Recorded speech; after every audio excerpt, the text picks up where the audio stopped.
Hi everyone, it's Rosie Patterson from Living Rosie, the international coaching practice for women. And I am here today to give you my weekly dose of entrepreneurial inspiration. So I get asked this one question all the time, and it's a huge block for so many of my readers. So that's what I wanted to help you with today. Let's find out, shall we?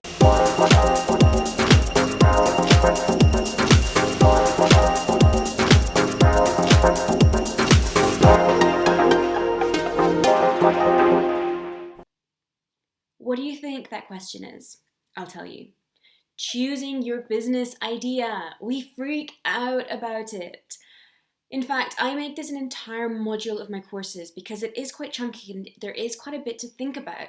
However, it doesn't have to be impossible. Not at all. We really make this into a big deal, and I wish we wouldn't because there are so many quick routes, and most of the drama and most of the resistance is actually just our internal fears around our enoughness and around all our sort of own personal neuroses, rather than it being actually a problem of you being qualified or you having an original idea. So let's go into how we could find a really easy business idea. First up, it's super important, I'd say it's the most key part. Focus on a problem.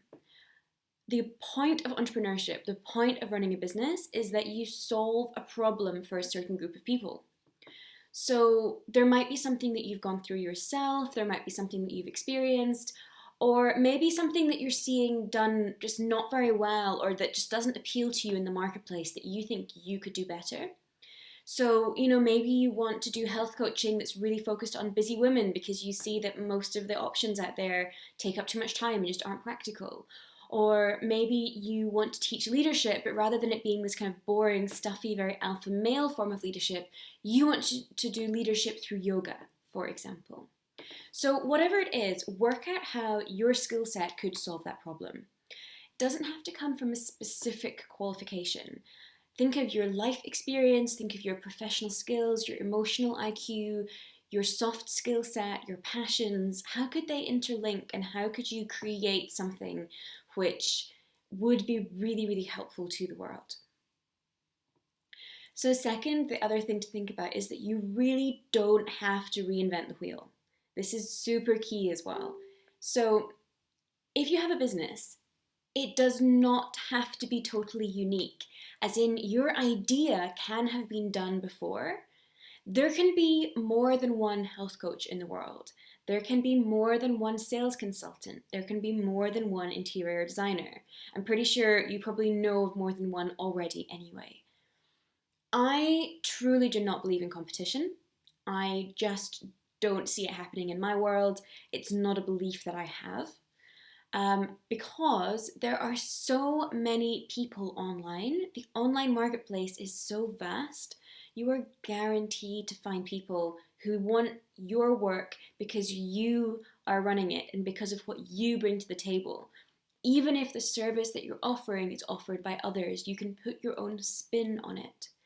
So if you think about the fact that there are 3 billion people online, 3,000 million people. And if you follow my premium product model at least, you'll need to find a little bit less than 50 people a year to work with. How could you possibly not find 50 people a year to work with? That's like 4 people a month. You could literally find them on your bus in the morning. Like how is it not possible? It's 1 person a week. So get it out of your mind that the market is saturated, get it out of your mind that there's competition, get it out of your mind that you're not original. It doesn't matter because you're going to bring things to the table in a unique way that certain people will be attracted to and others won't be, but that's absolutely fine because we're only looking for 4 people a month. So here are a few really popular business niches that I'm sure you will have a skill set for in some shape or form for at least one of these. And they likely won't require a formal qualification either, unless you choose to do one and unless you really want to have it. So what are these really popular niches? Well, first up we have the health niche, and this is pretty broad. It's everything from nutrition to yoga to mindfulness to meditation to personal training to stress management. Yes, you can go down the qualification track if you want to. You can become a registered nutritionist. You can study for 5 years. You can do other courses that are shorter or longer, or more focused on holistic stuff, or not, or whatever. There's so many options out there.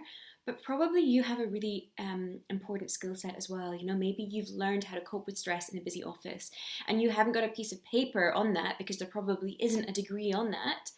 But you could put together some exercises and a program for people to follow that would help them. So this is how I actually started my online business in the first place.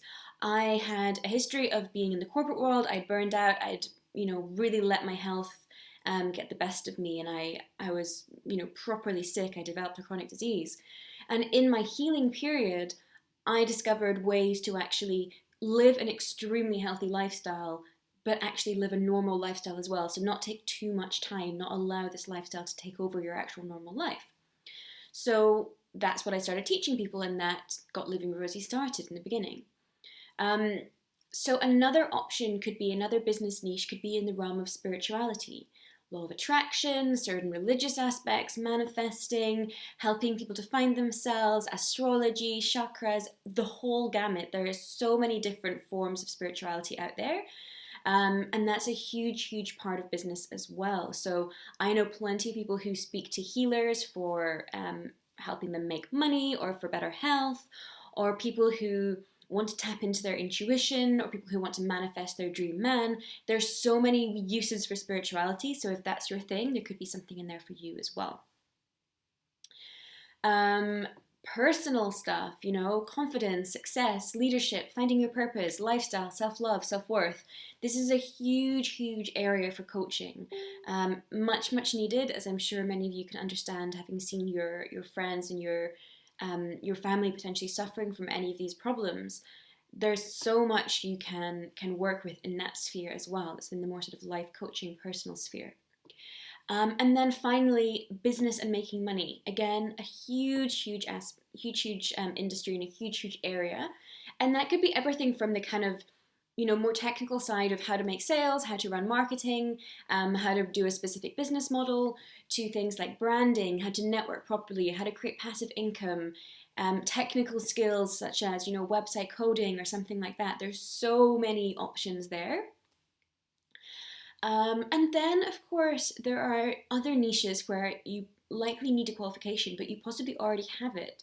For example, if you're a lawyer or an accountant, you could change the niche you work with. So rather than working for a big corporate law firm, you could actually choose to work only with female online entrepreneurs who are really fun, female coaches or female spiritual practitioners, or whoever, interests you, and bring your legal expertise to them, or your accounting expertise, for example.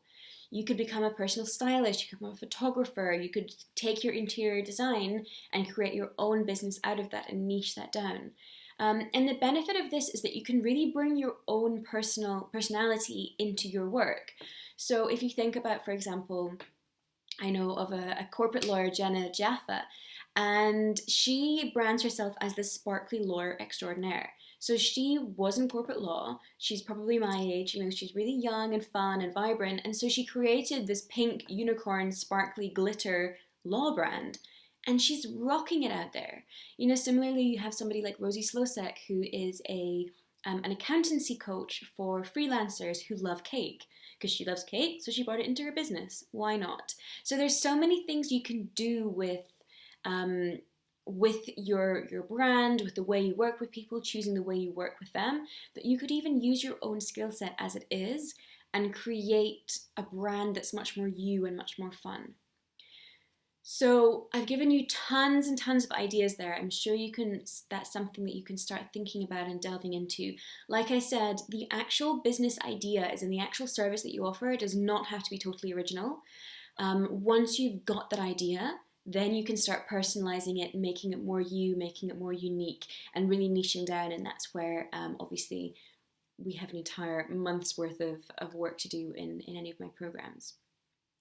So what business ideas have you come across in this blog, and what has inspired you? I'd love to know. So let me know in the comments, and I'll speak to you very, very soon. Bye, guys.